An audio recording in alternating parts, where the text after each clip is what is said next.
and the mics are hot, the stream is live. I don't want a 9 to 5, but this YouTube shit's in a downward spiral. Hey, don't worry, we're never going viral.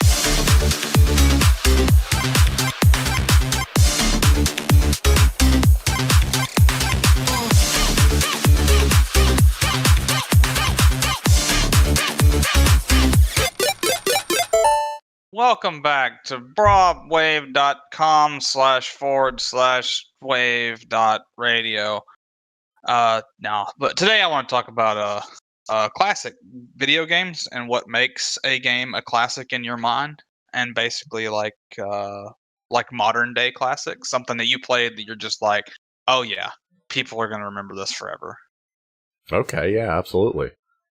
That's a good topic. All right, is there a way that you want to start? Well, I didn't write out an outline. I was going to do that after we got done with the commentary, but that ran way too long, so I didn't get to do it. So I guess we're just going to wing it. I guess let's just start with, what are some games from your childhood that was easily a classic to not only just you, but like most of the world. It's easy to say like Super Mario World for the SNES. Obviously, everyone's fucking played that game, and it's a hit classic. It always fucking will be. That's just how it is. But like, I don't know, what's something else that you played as a kid that stuck out to you as an instant classic that you'll always like hold dear? Okay. I think a good way to approach this is to really think about what defines something as classic, and without looking at like a generally accepted definition of that, I guess I'm picturing something that is so well received that it comes to like be genre defining for other entries in the future. It's funny because back when we did the nostalgia podcast, I also mentioned Pokemon Red as being very like very iconic to me and important to the establishment of my aesthetic for things and stuff like that. So to me, I do think that Pokemon Red or anything in that gen was an instant classic. I definitely agree. I can straight up remember the Christmas where I got Red and Blue at the same time. But I remember vividly opening them up and playing them right there on the couch. Yeah. So like that's something I'll never forget. That'll stick with me forever. But yeah, Pokemon Red and Blue, and even Gold and Silver. Probably those four, and yeah, I guess Yellow technically because it was in between those. Those five for sure will always be classics to me. Now I like Ruby and Sapphire, and I like a few more past there, but Red, Blue, Gold, Silver are like instant classics for me, like big time, and probably for a lot of people who started their Pokemon catching career with those games. Like it's not just nostalgia, and I think that's something you need to realize about a classic video game, and let's also not confuse classic with just retro. Yeah, so that's why I went ahead and say modern day classics as well. Well, it makes a lot of sense that you make that distinction, because I've been playing a lot of Temtem, and Temtem makes a lot of design decisions that are obviously inspired by Pokemon, but in the sense that I think they're just sort of openly acknowledging, like, this is classic monster hunting gameplay. Like, I guess hunting in the concept of collection and not in the concept of tearing them apart and making armor from them like we do in Rise. But I think it's kind of a if it ain't broke, don't fix it attitude. Because whereas the newer Pokemon games are trying to change the status quo, they're starting to try to change things up because, you don't want to do the same thing over and over and over again. Temtem, in the opposite direction, is trying to take an approach that mirrors classic Pokemon, and so have other games that have tried to do that. Like, I don't remember the name of them, but I've covered at least 2 other monster collectors on the channel that were given to us by developers, and both of them were very clearly trying to imitate that classic feel. But likewise, I couldn't call those games classics, because they're essentially just trying to be a pastiche of something that's already worked, right? So I guess for it to be a classic, it has to make all the right decisions the first time and just get away with it. Like, I don't know. Yeah. I mean, and like you said earlier, like a genre-defining breakthrough would also make a game an instant classic. Like, I know people get absolutely fucking sick of hearing about Final Fantasy VII, but that game broke the mold. It was just like Mario 64 or Ocarina of Time coming out. It transitioned from pixel graphics to 3D. We had 3D models, and like you can go back and look at them now and be like, damn, that looks like shit. But at the time, it was just like, holy fuck, like this is crazy. The pre-rendered backgrounds and all. But yeah, seven. As much as I hate 8 and 9, are all probably classics, and that's something about a classic is you don't have to like it. Like, for example, go ahead. Well, I was going to say, for example, and I know I mentioned this a lot, but I don't like Undertale even a little bit. But even I can recognize that is probably an instant modern day classic because fucking so many people played it and they love it. Like, it's a classic. It's almost like whenever you take an art appreciation course or a music appreciation course, they talk about classics as if it's just objective truth. These titles are the classics. And I don't necessarily think that those people are trying to tell you, if you don't like this, then you're objectively wrong. Some of them are like that, though. I have had art teachers that have been like that. But I think what they're really trying to say is, like, we need to recognize and respect the impact that this had when it came out. So, when we're talking about Final Fantasy VII, that's a very unique experience for me, because that was a game that I had been told all my life was a classic. I was always just met with surprise when I told people I hadn't played it. And I can say, playing it well after it was fresh, that even though I found it overrated, I will not argue with anyone about it being a classic. Because even though I didn't play it when it released, I played it years later when it had aged. I understand that game is a classic. But when I say that, I mean that it's among a class of iconic masterpiece work, essentially.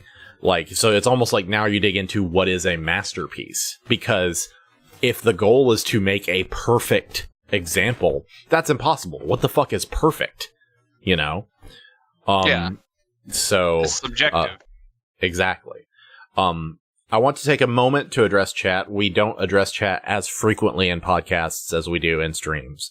But of course brings up Minecraft and Terraria as classics. And I think it's a good point to talk about Minecraft because, like I said about games trying to imitate other games, most of the games that I've seen that try to imitate Minecraft go in the opposite direction from Temtem, where they try to imitate it in formula, but de-simplify it. They'll try to make it more complex. They'll try to make the graphics more realistic, and it never works because Minecraft worked because of its simplicity in design. And I think that's a big piece of why it's a classic. And, Scarred Heart Guild talking about Kingdom Hearts, I think that's another example of like a classic being something that dares to do something different, but nails it, because like you've talked multiple times about like being like, why the fuck would I want to play that game? Yeah. And I'll always stand by, I don't like Kingdom Hearts 1 as much as the other games, but it's because it's so Disney oriented. I can't help that. I didn't grow up on Disney. I don't really care for Disney. And that's part of the reason Kingdom Hearts 3 was such a fucking failure to me, is because they took everything I liked about a crossover event and took it the fuck out. Like, there are no Final Fantasy characters in Kingdom Hearts 3. And to me, it's just like, how do you fuck that up? Like, how in the world did this make it past anybody, any higher up to be like, so where's the Square Enix characters? Except for, I guess, Sora. I guess he's technically a Square character. I don't know. But, like, there's no Cloud. There's no Squall. There's none of that shit. It's just Sora, Donald, and Goofy go to some Disney worlds, and that's it. Like I really did not like Kingdom Hearts 3. When it comes to something like that, it feels like both people who are trying to ride on the coattails of other people's success and also the developers trying to make sequels to their own work, they're trying to recapture what it made it successful while also not stagnating and continuing to make something new and something good. And I can't justify what happened to Kingdom Hearts 3 based on that struggle, because it's like you said, they fucked with the formula.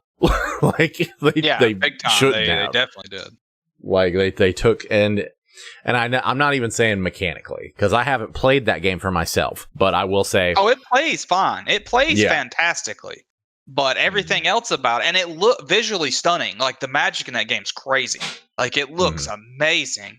But the whole time I was playing it, I was just like, okay, when are we going to get to some characters that I recognize, like from Square, not from Disney, and it just never comes. Absolutely. You reminded me of something. I'm going to try to get back. Excuse me. Something else that comes to mind whenever we talk about classic games is Portal and Portal 2. Oh, yeah. And for me, more so Portal 2, because, like, Portal 2 is how old now? Oh, man. Shit, I don't know. I'll look Portal it 2 is up. embarrassingly old now. Look it up for me. Portal 2 release date. April 18th, 2011. Yeah, so Portal's 10 years old. Yeah. Yeah, like, and that's fucking insane. And I think that can also help me to understand the definition of a classic. But part of it might be the fact that I'm a fucking old ass man now. And so things that happened 10 years ago still kind of feel like they happened yesterday. Yeah. And I have to kind of remind myself of that, especially when we're streaming, because our fans are so much younger than us. So I have to remind myself before I say, oh, that game's not that old, that it may be older than them. Like, so sometimes, it's not always my perspective that's the same as everybody else's. But I think if I'm continuing to define what a classic is, that game is still just as fucking good as the day it came out to me. Like, I've gone back and played it a couple of times, and it's still just as great. And yeah, I agree. You owe that to a lot of different things. The humor's still fucking on point. The visuals don't really get a lot of room to age because you're not given any photorealistic people in either of those games. So, like, at no point you go, ugh, like this face doesn't look right. So, a couple of things like that allow it to remain timeless. And I think timelessness is probably a big piece of what makes something a classic. Yeah, and I don't know that I would call this a modern day classic yet, but I'm sure one day for the current generation of like younger kids that Fortnite might become that. Like, you can hate Fortnite all you want, but it's had as just as big of an impact, if not bigger, than Minecraft did. Like, it's fucked off huge. Like their crossover events are crazy. They've got tons of characters from all sorts of different franchises in it. What's funny about that is sorry, I'm trying to get my fucking brain wrapped around it, is that you ask any kid that grew up on that, and they will say shit like that. They'll be like, oh, Fortnite, that's a classic. They will say stuff like that, and they're referring to games that shaped their appreciation. So, yeah, of course it will be. Anybody that's going to ignore that is just wrong. And it's kind of weird how that worked out, because Fortnite was never meant to be what it became. Yeah. So, yeah, I was just thinking that. I remember when its announcement at E3, they're just like, oh yeah, it's the zombie apocalypse game that lets you, build forts and you try to keep the zombies from breaking it down. And we also it's basically a tower defense game. Yeah, we also have this battle royale mode that comes on the side, and that took the fuck off, and they were like, well, forget everything else. We're focusing everything on this, and it's hard to blame them. It makes them boatloads of money. Yeah. And that game gets updated on the constant, like it's always changing, and that's really cool. Like, I don't play it, but like I can appreciate what they do, definitely. Like Fortnite today is like our Halo or our Call of Duty. Oh, absolutely. Absolutely. And it's funny, just as a tangent, I don't know if you were aware of this. We probably talked about it, but if we didn't, at the last Game Awards, they had a category for best ongoing game, like a game that was getting constantly updated and doing good at that. And Sean Murray, the lead developer of No Man's Sky, was so sure that Fortnite was going to win it that he was just trash drunk whenever they called out No Man's Sky as the winner. And you can see the surprise in his face because they were doing like a video call with all of the different nominees, and he just kind of stammered out a response. But what's funny is I don't blame him. I like No Man's Sky. I like Fortnite, and I understand the memes against Fortnite and shit like that. But I think that he was well within reason to believe that Fortnite was going to win it. Oh, because yeah, absolutely. Because like this isn't me just continuing to shit on No Man's Sky, but they didn't deserve that award. The only reason they're still working on it is because they have to save their reputation. Yeah, there is a difference. Doesn't have to do what they're doing, and they still are. There is a difference between putting in that 24/7 work to dig your company out of the ground and putting that 24/7 work to add floors to your building. And yeah. I feel like Fortnite is putting in the work making a fucking castle of a video game. Yeah, definitely. And I understand why people appreciate that, but I think it's just a really bad case of hero worship. It's really hard to watch the way people have reacted to No Man's Sky. But there will still be people that consider it a classic, and I really just think it has to do with what creates their foundational memories of video gaming and what video gaming should be. Like, I'll give you an example. I was at the in-laws' house the other day, and their dad was listening to music that I could have swore was B.B. King. But I watched the video he was watching, and it was just a newer band playing music that sounded exactly like fucking B.B. King. And it's just indicative of how, like, your heroes really set your standard. And so we're all trying to, like, imitate that and expand on it as best as we can. But imitating what somebody else does well doesn't make a classic. It's doing it right the first time and being the one to set that trend. Do you think, you see, this is something I actually don't really know, but do you think the younger generation is going to give as much of a shit about Halo Infinite as us old boomers? Not a chance. Yeah. Not even. It stands no chance against something like Call of Duty or Fortnite. That, Call of Duty comes out every year, every 2 years at the very least. It's always fresh with every new generation of kids. Halo hasn't come out in 10 years? Like, I don't know when 5 came out. It's been a while. Yeah, and I think a big piece of it is that, I'm still hyped for Infinite. A lot of people have lost their hype for Infinite, but I'm still hyped for Infinite because their mission statement has been to try to return to form, essentially. They're trying to make a game that, like we've talked about, sort of imitates their roots as being an instant classic. Whereas the other games have iterated. They've tried to slide more modern. So, like you said, there's no chance of it resonating with these kids because it's targeted at us. It's very much targeted at people who are going to look at a screenshot and go, damn, that looks like the way I remember CE. Even though CE did not look like that. Yeah, like when we have the community nights and we go back and play CE, I'm just like, this looks like a bunch of damn it. Like, it looks like fucking the armor's like made out of cardboard. Like, it looks awful. But when we were playing it in the shed, who fucking cared? Like, we were running around Blood Gulch just whooping each other's ass. Like, it was great. So, I don't know. And Shakura says that Halo 5 came out in 2015, so that was only 6 years ago. But still, that's six years is a long time in today's industry. Like, yeah, people, and it's also and 5 didn't do well either, and neither did 4. So, like, in most people's minds, it's been even longer. It's been like since Halo 3, since Halo was good. Yeah. While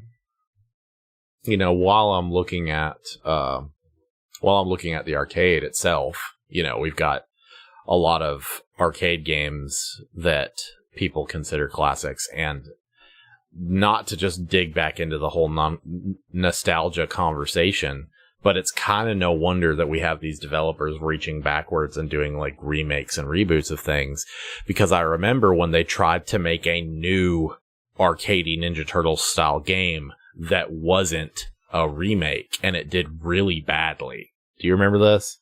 Yeah, you talking about the cell shady looking one?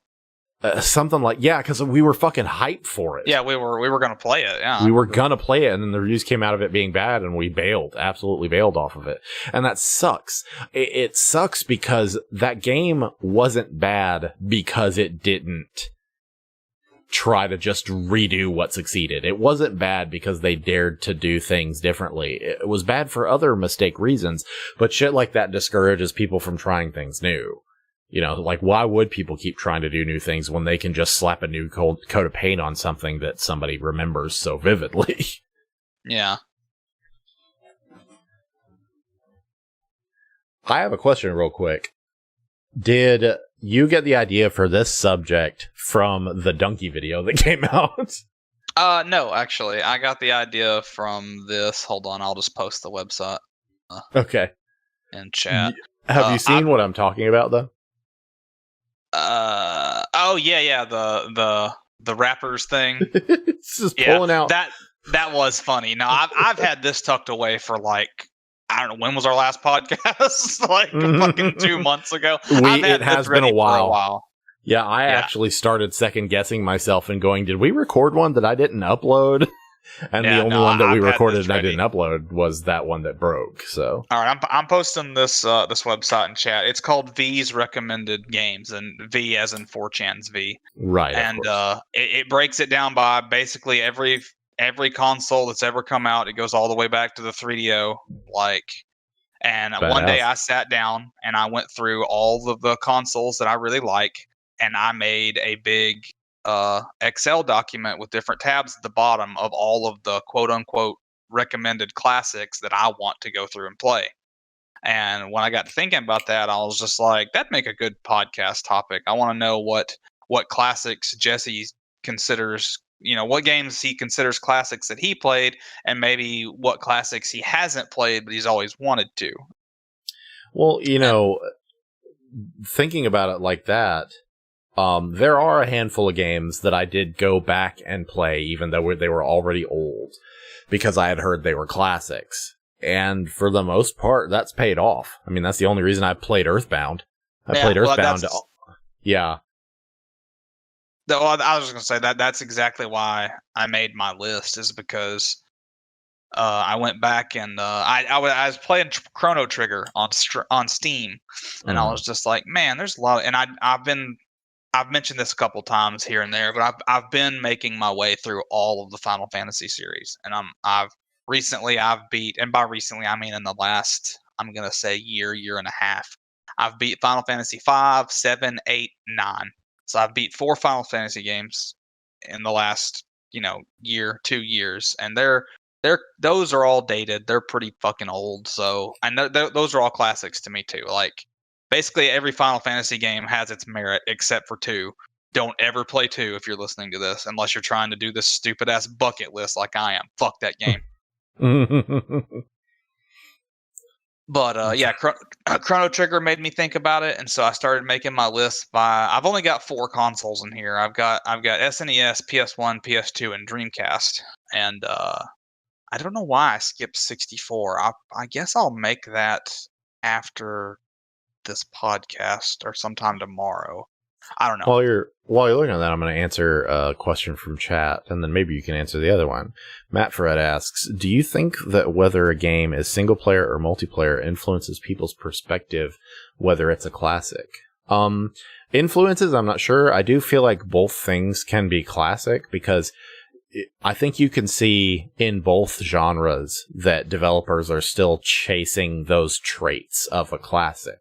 There's no reason for competitive multiplayer in like shooters, for example, to still have like fucking power-ups, you know? Like that's literally just them chasing elements that remind people of like classic gaming.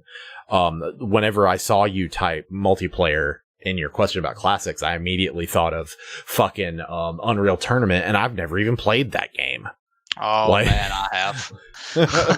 Yeah, I agree with what you said. I don't think it necessarily influences it, but I do think that certain games are classics because they only played the multiplayer of it. Like Fortnite, for example. I'm sure there's people that hate the BR that love the fucking apocalypse part of it, and they're like, yeah, this is a classic, you know, and that's fine. It doesn't matter.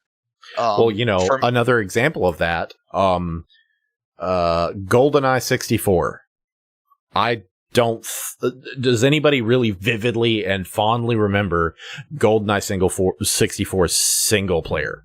I do, because we played it at Mark's house, passing the controller on death. So that sticks out for me. But right, so that's more of an experiential thing. Yeah, we also played a shitload of multiplayer, like what you're trying to get to. Yeah. And then Chris wanted to know what was so bad about Final Fantasy 2. Oh man, that's a whole other podcast. It's a whole podcast on its own. Like if I just ran through it real quick, okay. It had that problem that like Morrowind had. I think it was Morrowind, where you had to like train your hit percentages. So like you'd be swinging at a mud crab and missing, and that's just stupid as fuck to me.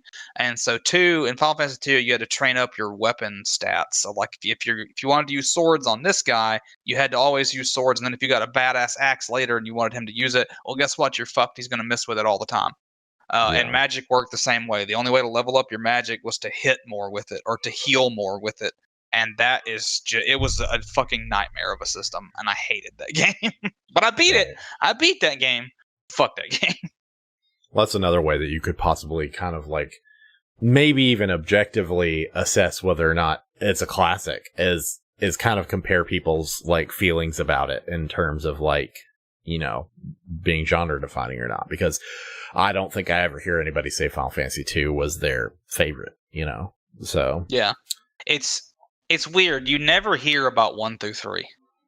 A lot of people will fucking jerk 4 and 6 and 7 off big time, but you never hear about 1 through 3 ever. And 3 is probably my second favorite one. I love Final Fantasy 3. Yeah. You know, whenever you showed me this site, it immediately reminded me, like I said, of these games that were before my time that I did feel obligated to go back in and play. And I think that's also another way that you can really assess whether or not something's a classic. If by today's standards, you can go back and still enjoy yesterday's content. I mean, think about a painting, you know, like, yeah, we can make beautiful 3D rendered CG environments, but I can still appreciate a landscape painting and go, yeah, that's fucking pretty. You know, like that's really pretty. That's really detailed. I'm not going to look at like a fucking Van Gogh and be like, what was this shit rendered on? Like, I'm not going to do that. Yeah. So, you know, I think for any of you guys who, for example, Shaq says that he hadn't played any game earlier than the Wii, you know, that's go ahead. That makes me sad. That makes me sad for him in a weird way. Cause like, obviously he doesn't know what he's missing because he hasn't touched any of it. And that's fine, even if he never does. But like, there are so many good old games that I think everyone should play. And I think, weirdly, there was a time when I would disagree, because I think that video games is a new enough form of art that the games that some people would consider classics I would kind of argue, no, they're just the earliest, but that's no different than my attitude towards Shakespeare, because obviously Shakespeare is critically acclaimed around the world as having produced some of the greatest literary classics, and, you know, in terms of plays and shit like that. But when I go back and read Shakespeare as an adult, I don't see that. But I know that it's still a classic because I'm able to analyze his writing and analyze how complex it is and how witty it is and how funny it is, even though I don't personally enjoy it. And so when you're going back and taking a look at older games, a lot of these old games surprised me with the depth of their writing.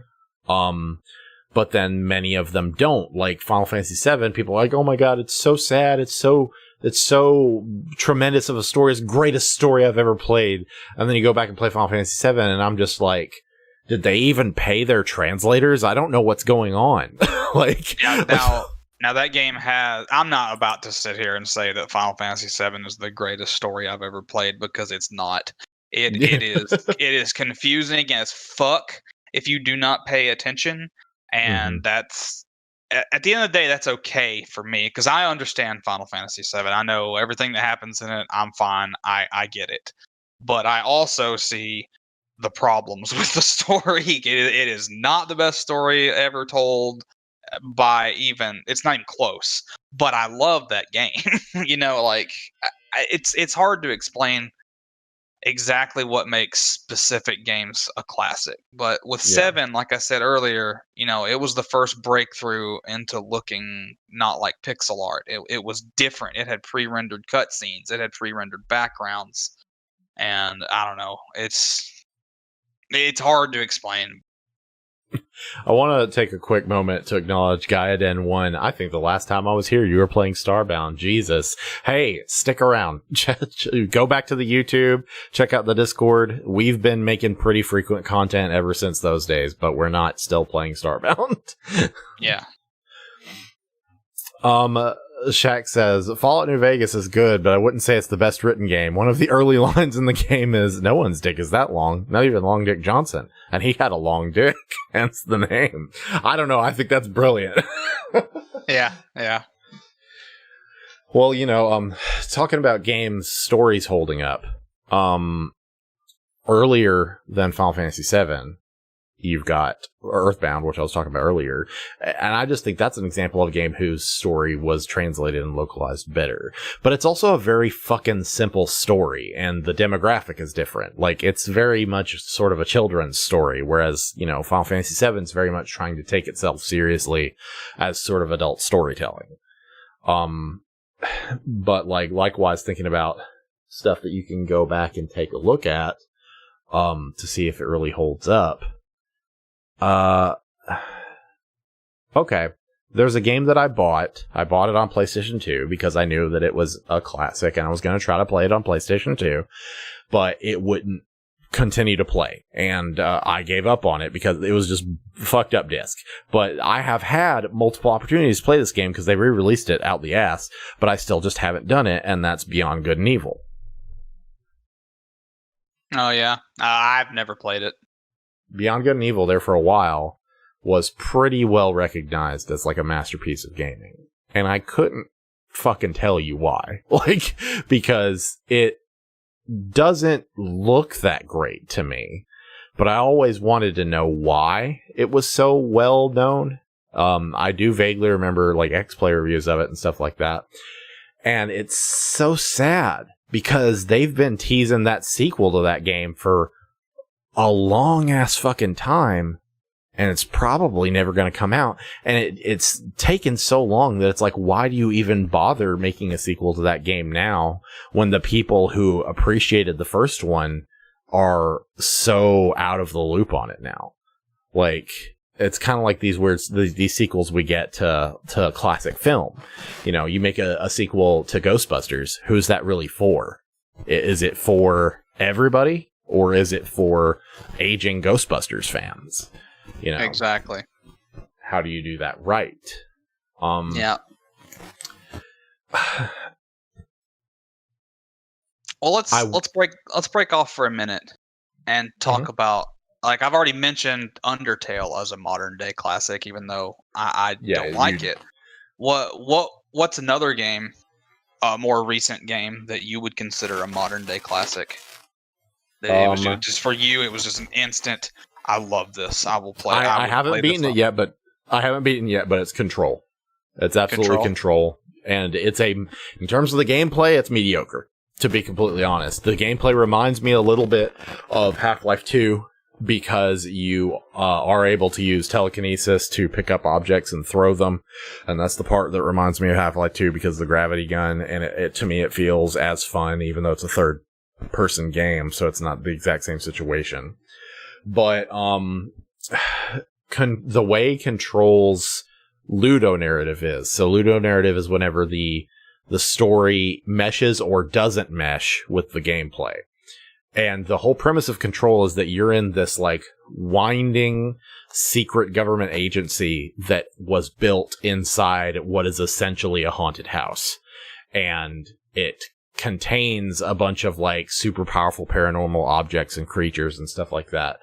And so just the process of unfolding the mystery of the house and also uncovering the areas of the Bureau very much feels like an appropriate step from Castlevania Symphony of the Night into new storytelling.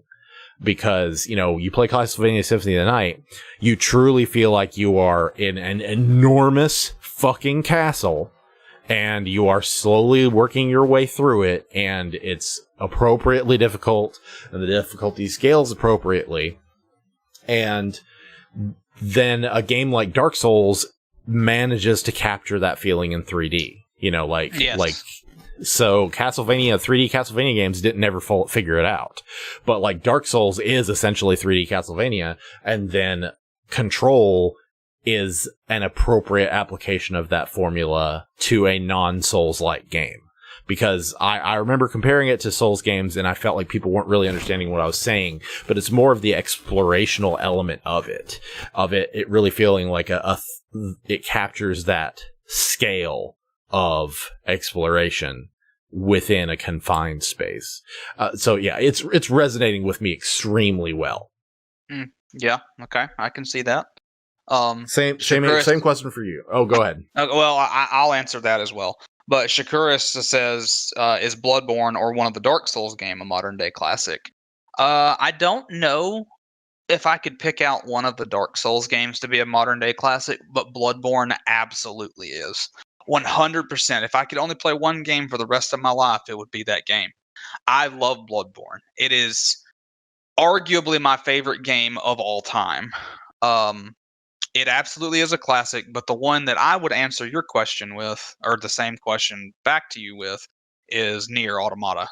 And I know a lot of people look at that game and just think, haha, robot butt, and that, of course, she is smoking hot, and they did spend, he told them specifically to make her ass perfect, and they did, but that's not why I love it so much. I love it because the story is incredible if you follow through with it, and if you're never going to beat it, then I would like to talk about the story real quick. It's up to you.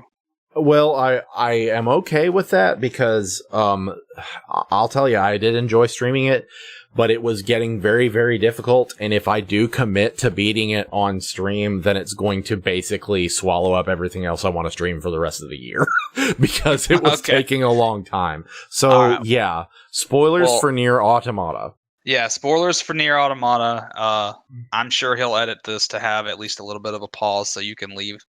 I'll also have in the YouTube version, I'll have timestamps. Maybe in the audio version, I'll tell you where to skip to. Maybe I won't. Yeah. Maybe you'll just have to fucking deal with it. Who knows, man? It is kind of an older game at this point. But anyway, if you're in chat right now, go ahead and leave if you don't want spoilers for NieR Automata. Okay, so you beat what endings A and B? Did you beat 9S? I don't remember. Is that where you gave up? I beat 9S. Yeah. Okay. So you beat 2Bs, and then 9S's is really close to the same, and then you finally get to play as A2. And when you're playing as A2, you find out the truth about 2B. Her real designation is not B. She's a Type E unit. She's a executioner instead of a battle android. And her whole purpose is 9S, he's a scanner. That's what the S stands for. Scanners are too smart, and they eventually always find out the truth about Yorha and how all of the humans are not on the moon. They've been dead for a very long time. Yeah, I did get that far at least. Yeah, so you find out that she's an executioner, and her whole job is to kill him once he learns the truth. And she's killed him like 48 different times. And once you play as A2 kills 2B. And that sends him into like a rage, and then they fight. And then that's where you have two more endings. You can either finish the game as 9S again, or you can finish the game as A2. And I can't remember which is which, but one of them resets the entire loop again, and 2B is back. And the other one is like the apocalypse, basically. So, but yeah, finding all that out and playing through multiple times, I was just like, I fucking love this shit. Like, I love this damn game. Yeah. And in that way, I don't actually think there's enough of a distinction between what qualifies something as a classic and what qualifies something as a masterpiece. I think oftentimes classics are games that we didn't recognize were masterpieces until later. And sometimes we can't always reconcile our nostalgia from our actual appraisal of the thing. Because I think there have been a lot of games that I was like, damn, that was pretty good. And then years and years later, I was just like, damn, there hasn't been a game like that since. Like, to me, Battlefield Bad Company 2's multiplayer was an example of that for me. Because that was the game that I was playing when I told you you've got to play a Battlefield game, and then you played Battlefield 3 or Battlefield 4, and I was just like, Chase, I'm sorry, this isn't what I recommended. Like, this is not the same. Because in Bad Company, two big differences is that the Bad Company series of games are spin-offs from Battlefield. They're comedy games. So even in the multiplayer, your characters are constantly saying shit like, we're fucked! And so that's really helpful. Element 2 is that in Battlefield Bad Company 2, every building is destructible. And in the following main series game, they marketed the destructibility out the ass, and then only certain buildings are destructible. So it's like, it felt so much like a form of false advertising almost, because it was like, yeah, check out this building falling down, and it's just going to show you the same building in every trailer, and the game finally comes out, and that's the only building you can blow up. And that wouldn't be as big of a deal if it weren't for the fact that in Bad Company 2, the destruction was tremendously important to the tactics. Yeah. So I remember you telling me stories about it, and it sounded like fun to just drop a building on people because they were like camping it or whatever. Drop a building on people, blow a hole through a wall to escape or breach. Like, there were a lot of really fun things to do in that fucking game. And I'm surprised that didn't carry on, like you're saying, like, I played 3 or 4, and that's just not a thing. Like, that seems like an incredible system that could have been, like, crazy and, like, in esports, like, situation nowadays. What I think happened, and I think we've seen a lot of it in the past decade or so, and we're starting to finally get over the hump, is that technology didn't advance fast enough to compensate with everybody's boner for graphics, because developers started funneling every inch of new processing power into photorealism, and they only used what was left for the rest of the game. And so it would be like, well, we used to be able to do this with big open areas. We used to be able to do this with lots of enemies on screen, but we're not going to be able to do that and have the graphics be photorealistic, and we all know that's what they want. I really think that's what happened, because we're starting to see more games now that look bad on purpose. Because it's, number one, people are into that now. They like that, like, retro look to things. And number two, it frees up the processing power to do weirder shit. So, like, I'm trying to think of some examples.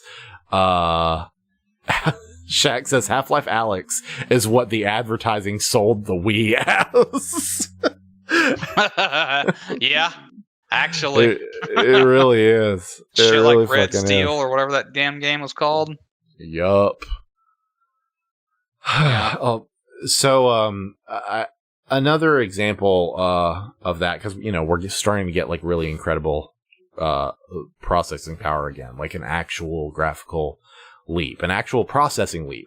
Because you take a look at Returnal, which is a game that looks incredible, but also throws all of the fucking bullet hell effects at you from like a classic game. I want to play that so bad. You should fucking stream it if you do, because it looks dope as hell. Yeah, it looks really fun. That'll probably be the next PS5 game I get, because let's be honest, it's the only other PS5 game. But yeah, I really want to play Returnal. This is an aside, but have you played your PS5 at all? Yeah. So you've been playing I've been playing Demon's Souls. Yeah. Okay, I just hadn't heard you talk about it any. Yeah, I've been playing it. Would you consider it a classic? I don't know. I'll need to finish it first. Well, what that reminds me of is the definition of cult classic. Because a cult classic is something that isn't necessarily mainstream known, but once you find the people who know about it, they're like, oh, nothing will be better than that was. and so I know quite a few games like that. There was a long time when Earthbound was considered a cult classic, but Ness was in Smash Brothers, and everybody was like, oh, what's this game? So it kind of brought it back out into the mainstream. Yeah.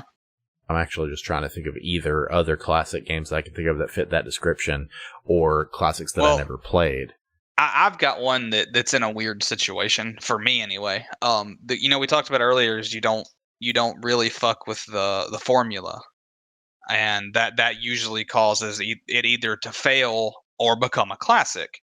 Mm-hmm. So in my case, Breath of the Wild is in a weird place for that, because I love the openness of that game for like the first 4 to 6 hours, and then everything looks nearly the same. You can't go to every mountain like they claimed, in the distance or whatever.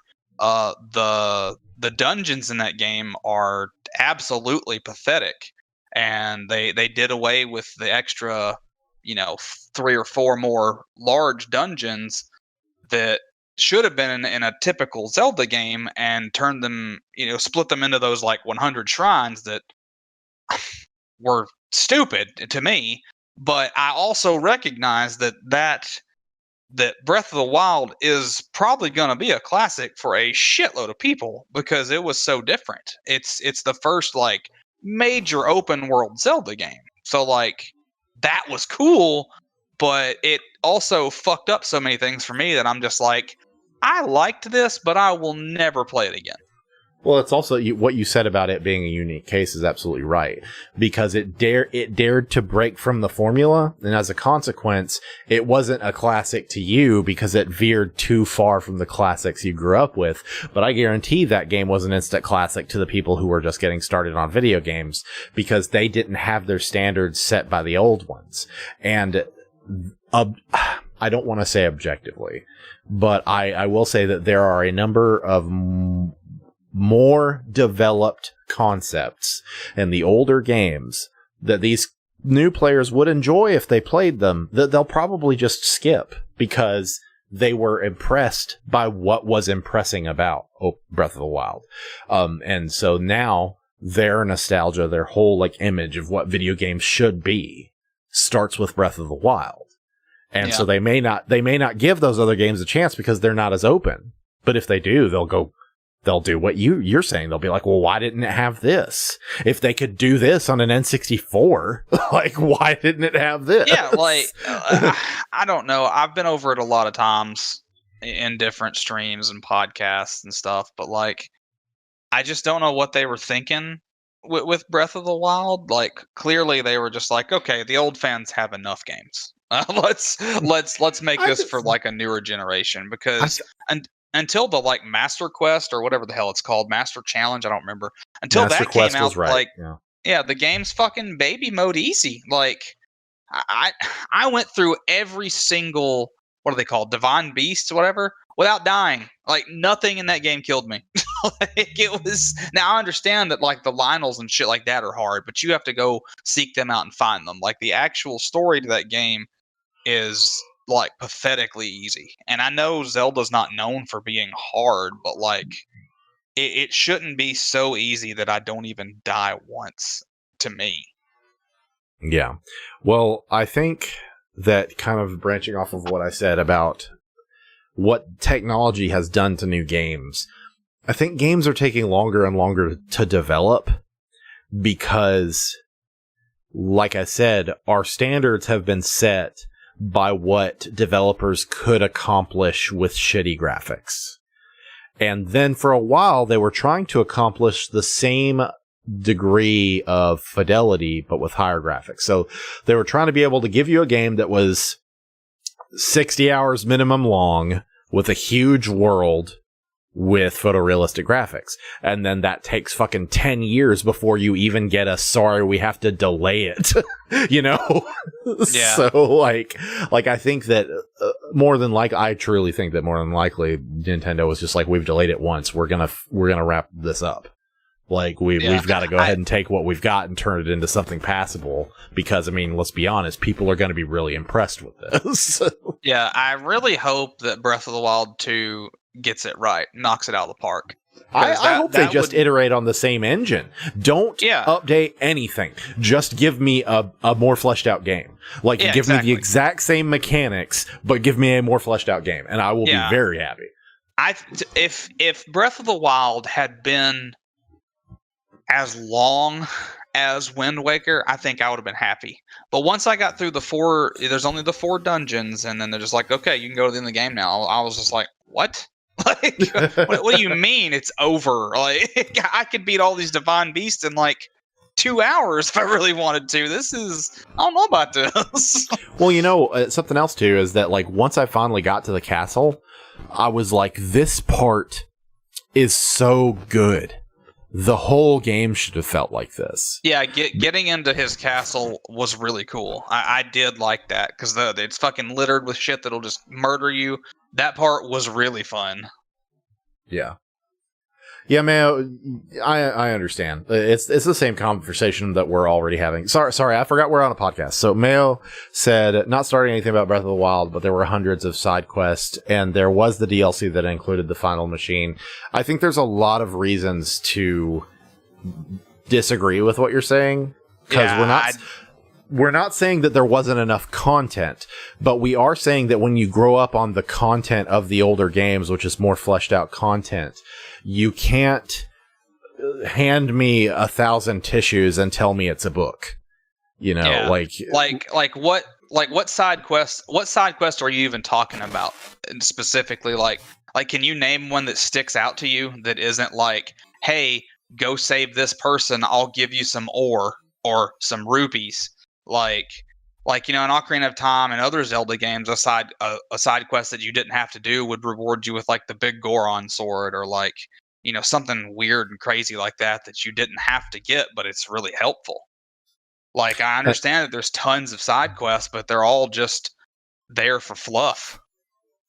And likewise, the argument about the DLC actually predates even us, because for a long time now, people have been saying that DLC is only really impressive if it had been included in the original game. Would that have felt like a complete product, or would that have felt like extra? Because DLC should feel like extra. It shouldn't feel like something that should have already been in it, because you are having to pay extra for it. And that really comes down to a subjective difference of opinion because of what we were raised on. Again, we were raised on games that you could kind of feel the girth of the game, of it being at least this long, like it, you know, like the RPG is especially got to be at least like a fucking 100 hours, you know? So like having at least this much content. And so you take a look at the 5th machine in Breath of the Wild within the scope of the whole game. For boomers like us, that feels like something that should have already been in the game. Done and done. Like, that shouldn't have been extra content. So I think that that's probably just an experiential difference. Yeah. I agree with that. Well, and another example of that. I don't know young people who grew up on Assassin's Creed. Like, so I can't provide a comparison there. But there are a lot of reasons why I hate Ubisoft.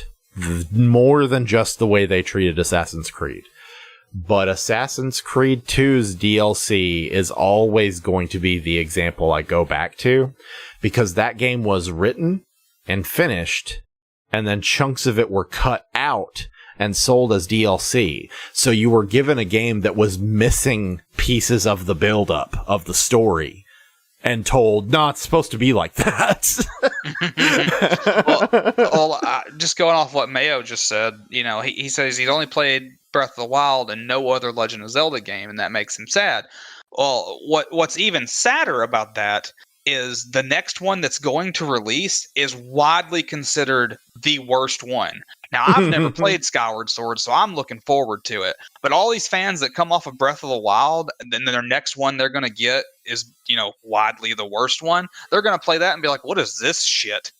Like, you know, it's going to be a real weird shock to them. But I can't speak for it because I've never played it, and I'm hella looking forward to playing it.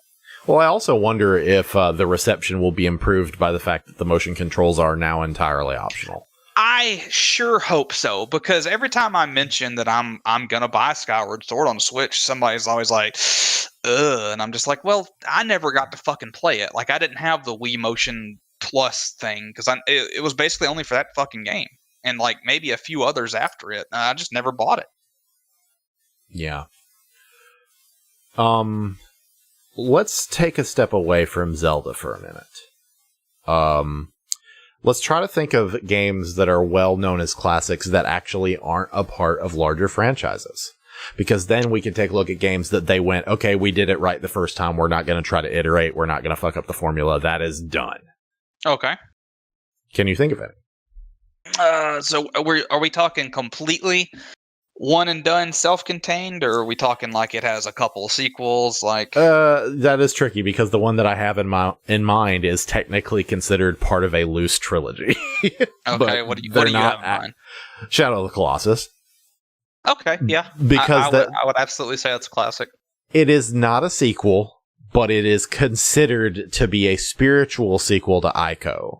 Yeah, and but then, that's a little different. You know, it's not exactly a sequel. It's the same developer. I think if you got the developers drunk and asked, they'd be like, yeah, it's in the same timeline too, but it doesn't require you to have played any of the other games. But that's a game that I've gone back and played so many times. If anybody who's new to the channel, Shadow of the Colossus is my favorite game of all time. And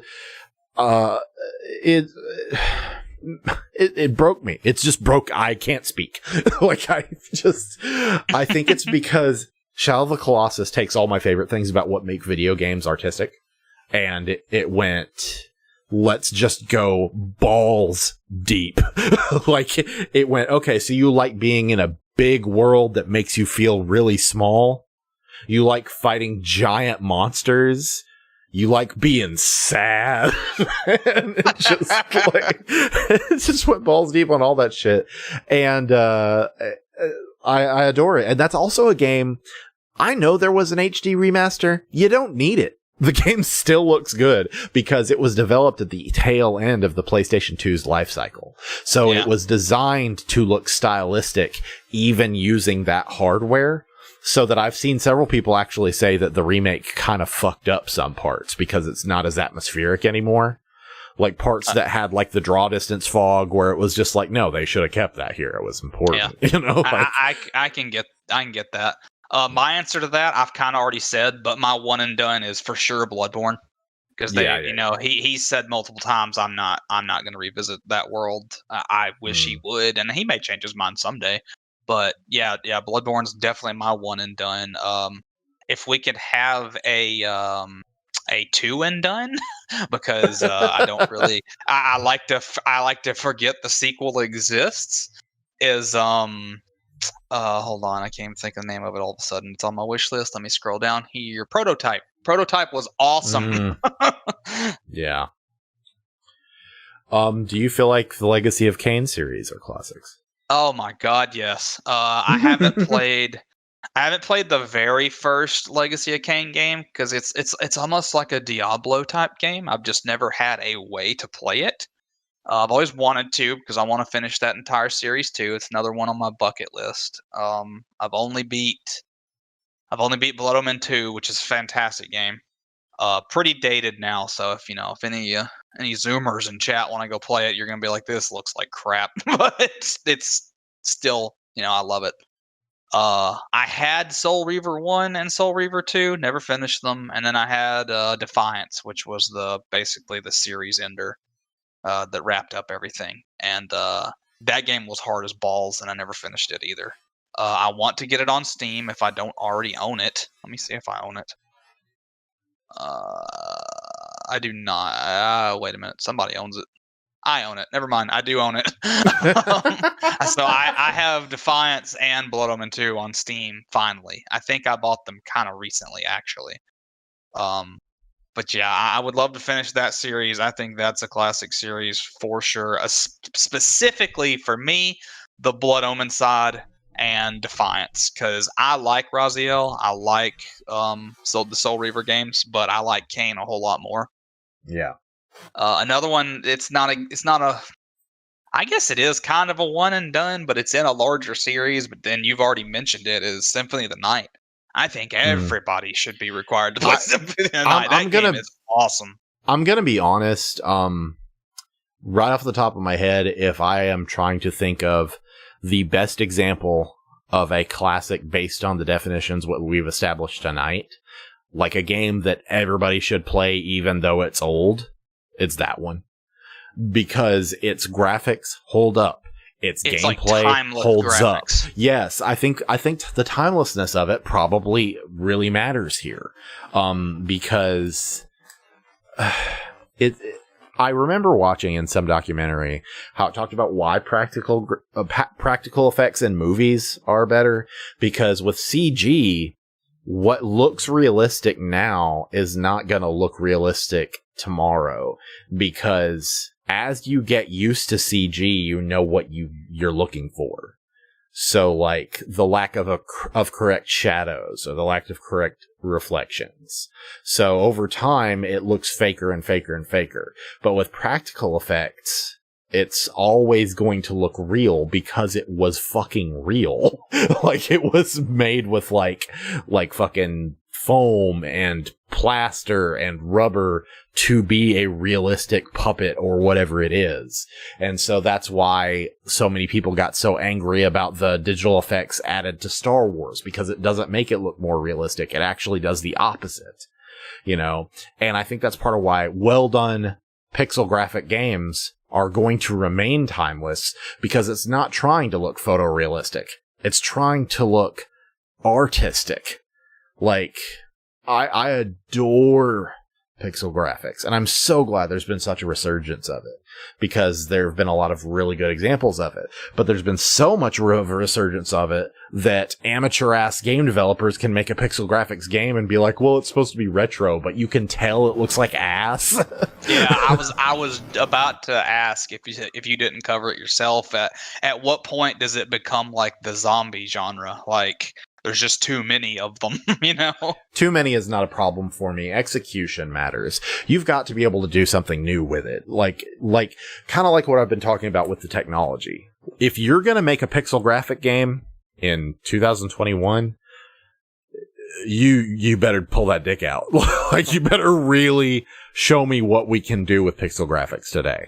To me, Children of Morta is a strong example. Some games like Noita are giving individual pixels their own weight and physics. So it's kind of like playing an action platformer version of Lemmings, where like the fucking dirt can blow up out from underneath you. So yeah, never too many as long as you're not phoning it in. I can get behind that. There's one that I want to ask you that I'm surprised you haven't mentioned yet. Do you think Fez is a modern day classic? Yes. I think my feelings about Fez are something that I can separate. Fez is a classic. Because there hasn't been another game like it, and there probably won't be.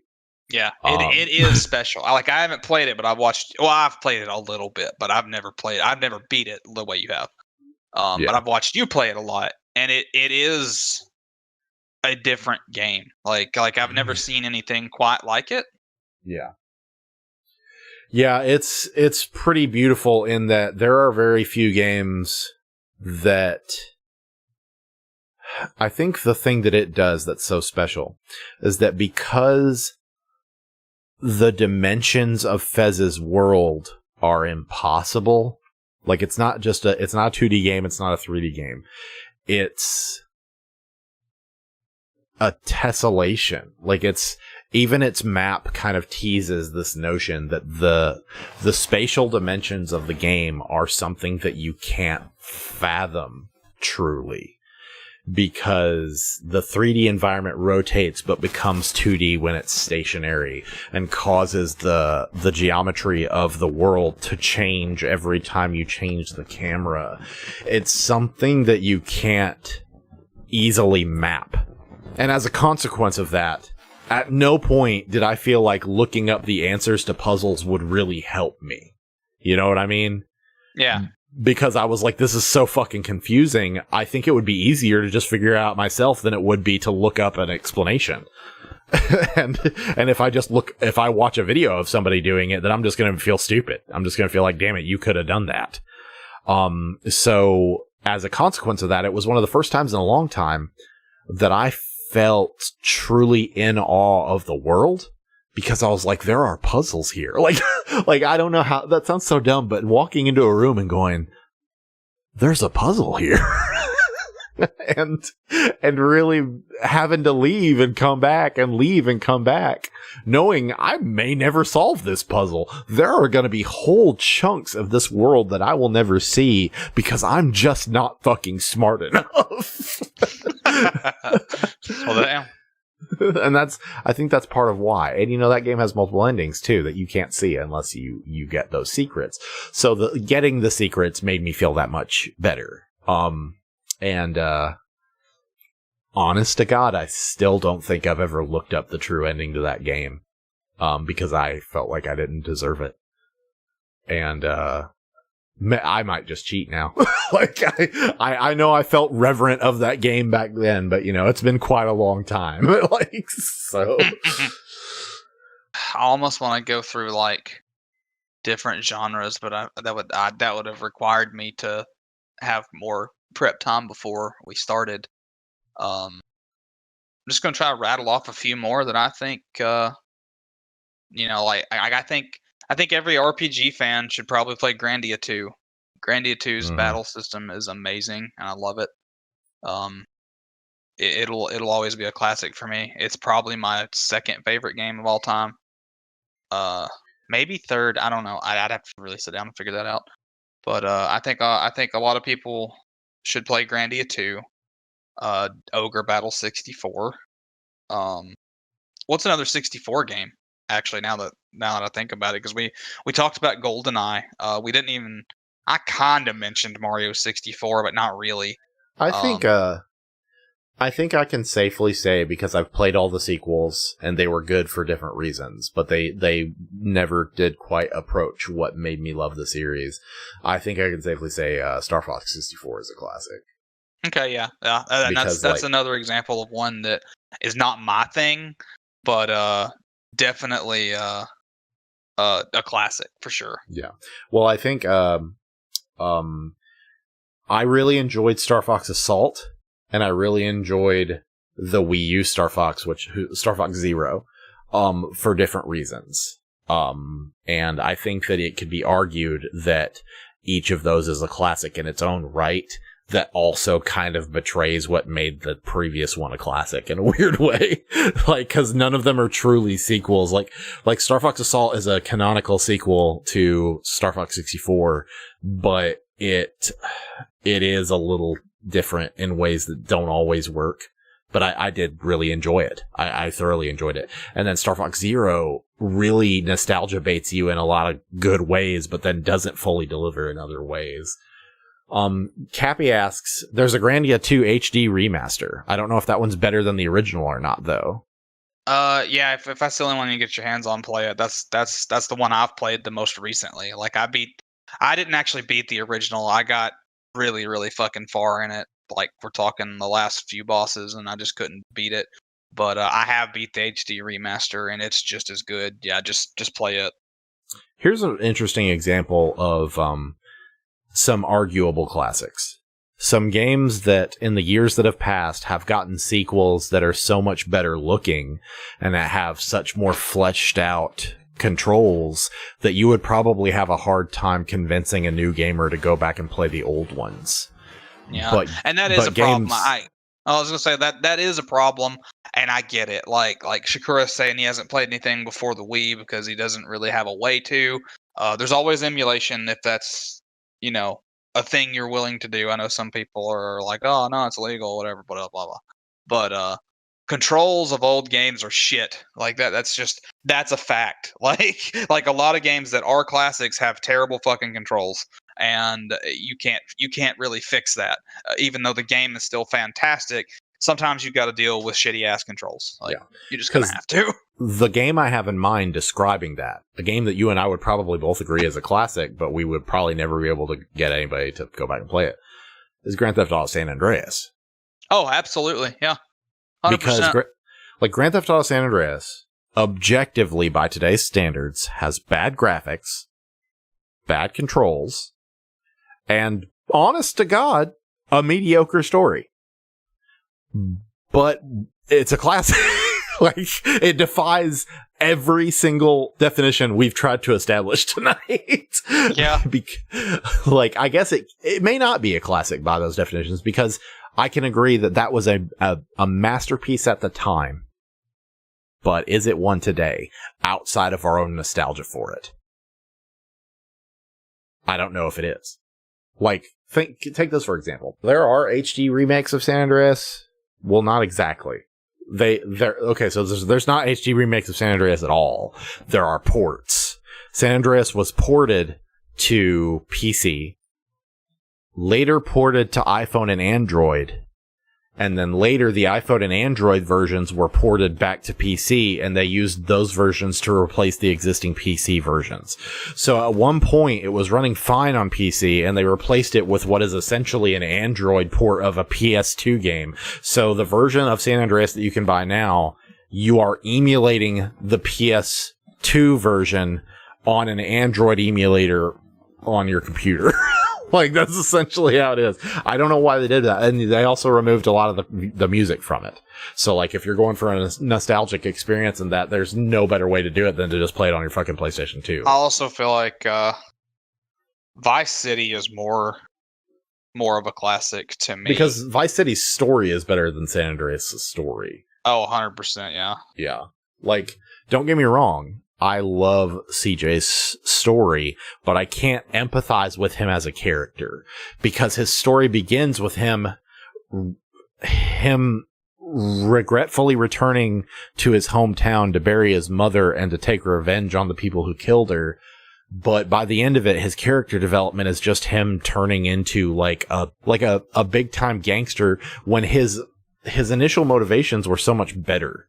It's kind of like what Chase constantly makes fun of about Grand Theft Auto 4. The promotional material of Grand Theft Auto 4 made Nico look like a good guy that really didn't want to have to do bad things. But then you play Grand Theft Auto 4 and there's a ludonarrative dissonance where the character in cutscenes seems like a remorseful good guy who thinks he's a bad guy, but the character in gameplay is running over grandmas for fun, you know? So, like, it doesn't really work. I did not like GTA 4 at all. Yeah. I occasionally want to stream it just because I really did like it. But it's like, is anybody even gonna watch? Especially if I'm not a speedrunner. Why would somebody go, you know what I want to do? I want to watch somebody play Grand Theft Auto 4. Yeah. Banjo-Kazooie. And you know, collectathon games are going to be classics for sure because there haven't been new games that have been able to pull that off. Like, I don't know that I've played a collectathon since Kazooie or Tooie that captured that.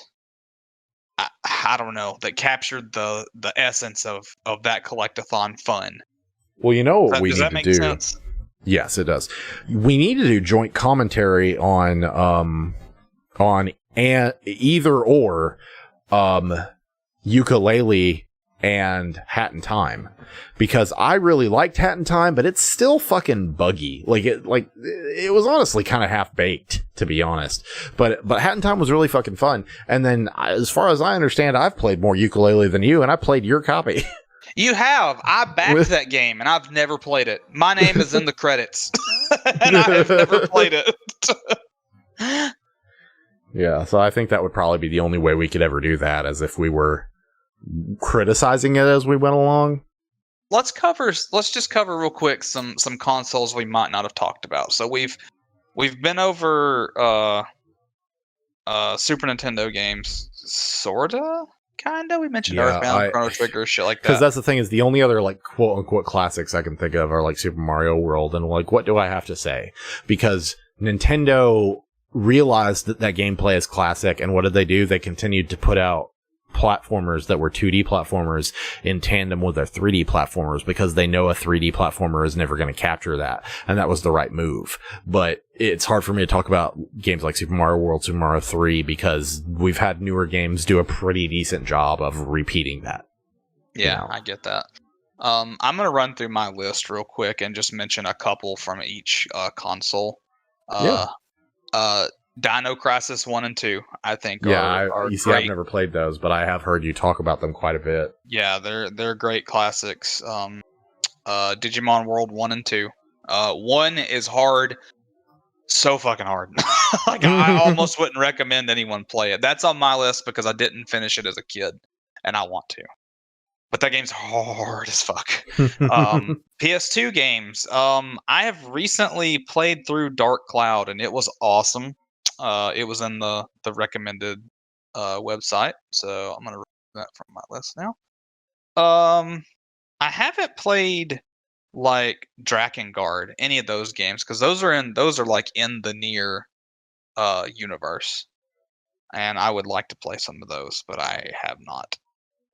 The Xenosaga games, I haven't played any of those. I have one that you've reminded me of that you don't like, but I do. Go for it. Jet Set Radio. Yeah. And Crazy Taxi, for that matter. Yeah.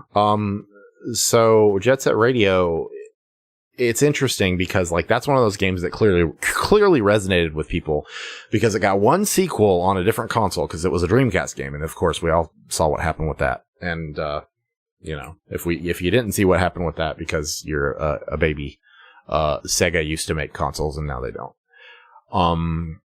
And so they made the sequel on Xbox, and then because there wasn't any game like it for so long, there was a indie game that was meant to imitate it, that we covered from Chrono. It was called Hover.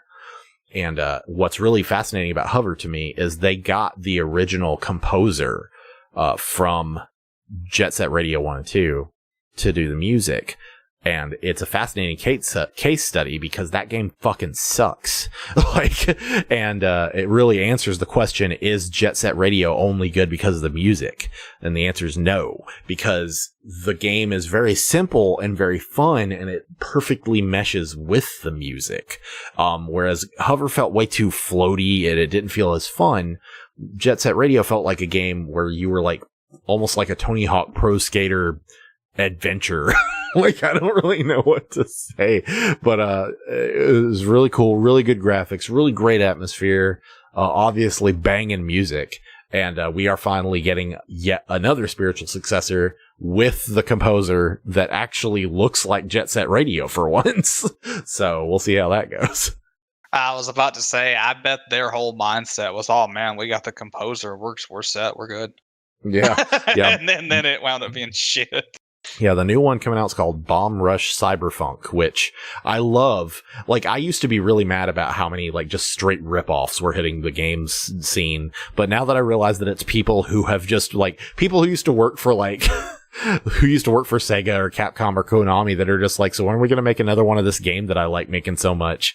And they're just like, never. And so they just leave and go make it themselves. I adore it. And I adore that its name is just a fucking pastiche of Jet Set Radio. It's just, what's your Jet Set Radio game called? Bomb Rush Cyberpunk. I adore he it. definitely made that up on the spot.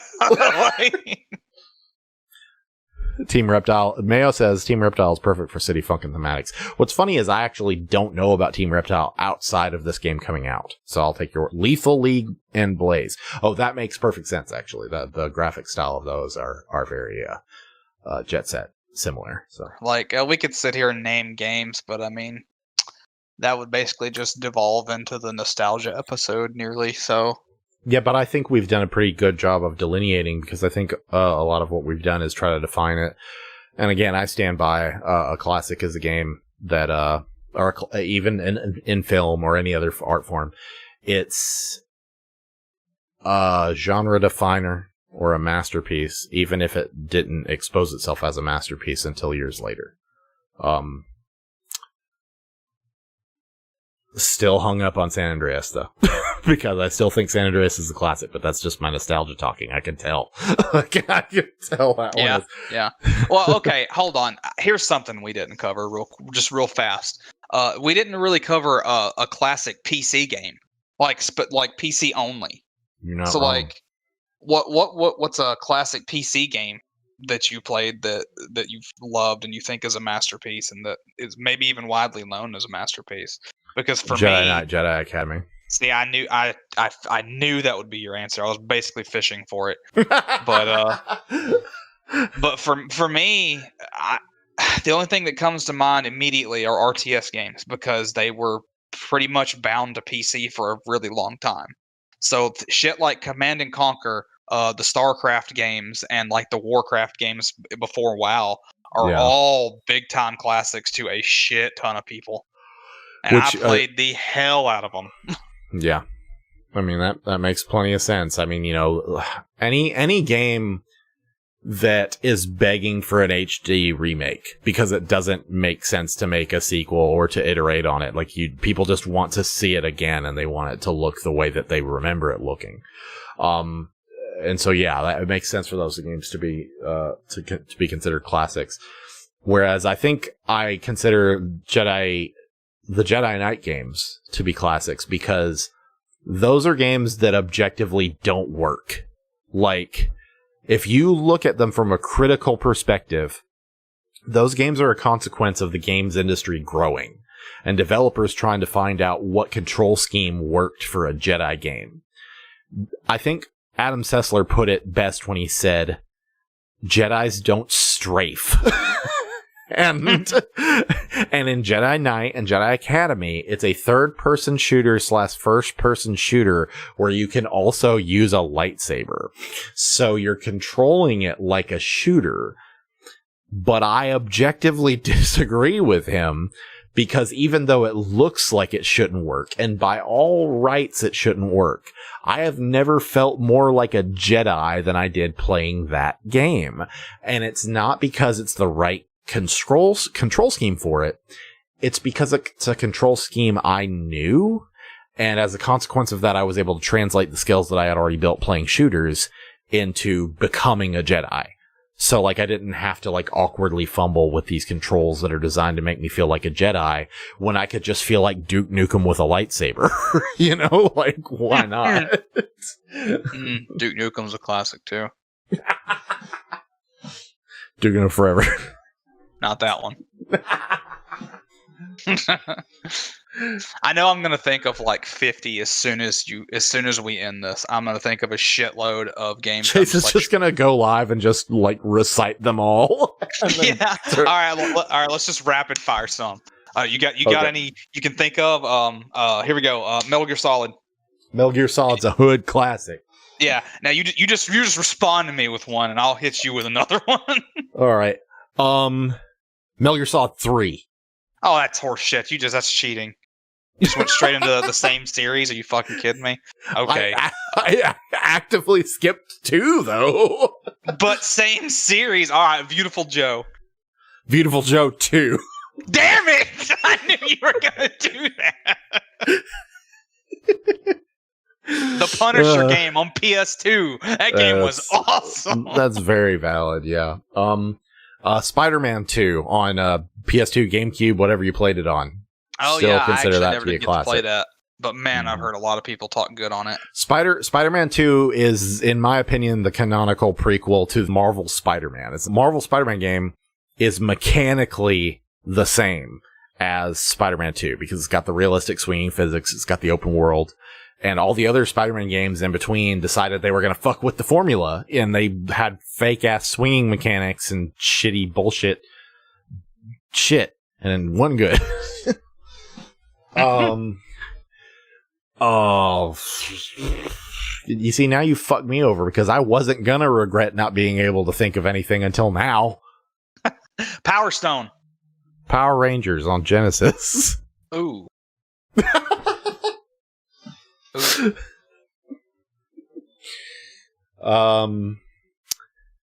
Gauntlet Legends. Hey. Yes. Yes, sir. Mega Man 1 and 2. Yeah, that's good. That's good. Advance Wars.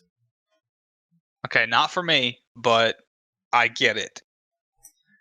Super Mario Brothers 3, Mayo says yes. Absolutely. Super Mario Sunshine. Yes.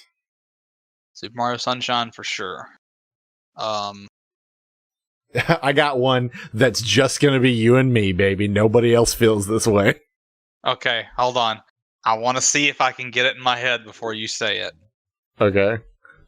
Just me and you. Alright. Let's hear it. Afro Samurai.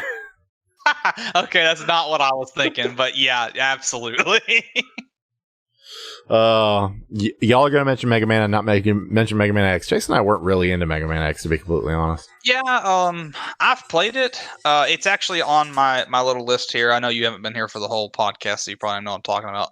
But Mega Man X is on my classics that I want to play list, and I really would like to finish it. I've played it a lot, here and there. Just never beat it. But I do like Mega Man X. It's a pretty good game. All right, let's wind it to a close. So I'm going to challenge you to give me one classic from web-based Flash games. Shit. Let me figure out what the actual name of it is. Hold on. Oh, Adventure Quest. Adventure Quest. Okay. Insane Aquarium. You know what's funny is I actually watched Oni Plays play Insane Aquarium the other day. Really? Yeah.